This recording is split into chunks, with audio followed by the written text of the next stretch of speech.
Bonjour à toi, je suis heureux de te retrouver de nouveau ce matin. Ce matin a quelque chose de particulier, c'est que c'est le dernier jour de prière euh, sur cette thématique de la joie. Donc, pour ma dernière pensée, j'ai voulu vous laisser comme des conseils pratiques pour garder sa joie dans l'affliction. Je vais commencer tout de suite par le premier point. Le premier point, c'est la louange. On en a parlé tout au long de la semaine, je ne vais pas trop m'étendre là-dessus. La parole de Dieu fait un lien étroit entre la joie et la louange.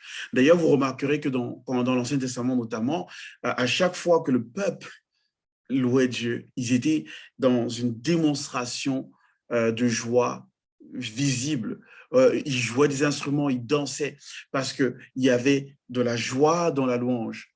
Et je sais que quand on est dans des moments difficiles, ce n'est pas forcément très naturel, mais je t'encourage à essayer. Tu verras que même si les 5 premières minutes sont difficiles, très vite, tu vas te prendre goût dans la louange pour Dieu et tu vas même te mettre à éprouver de la joie vraie.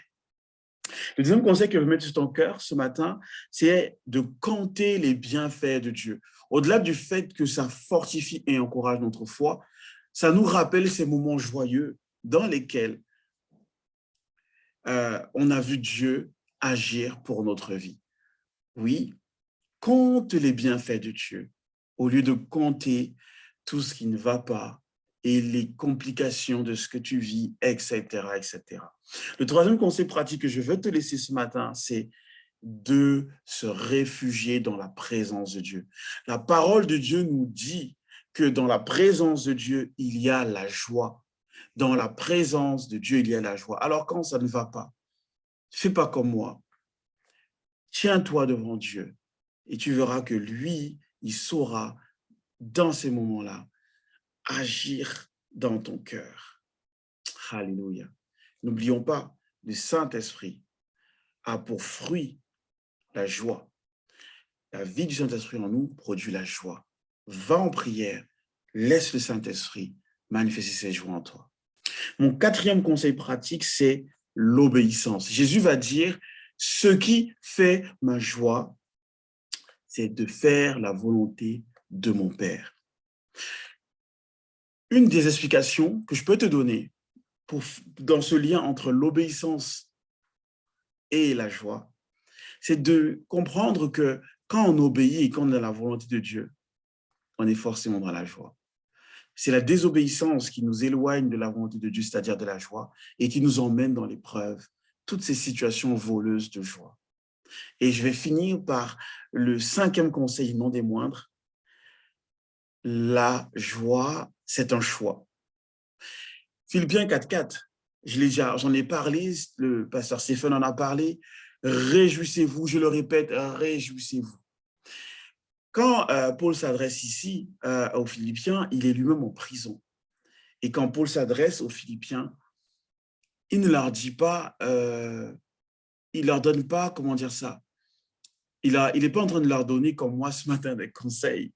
Il est en train de leur donner un ordre. Parce qu'il y a quelque chose qui est vrai, c'est que la joie, c'est un choix. On doit d'abord choisir de vouloir être dans la joie, quel que soit ce qu'on vit.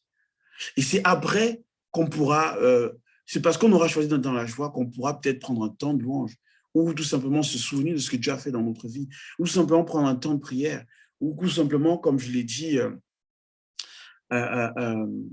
laisser le Saint-Esprit en nous, nous remplir de joie.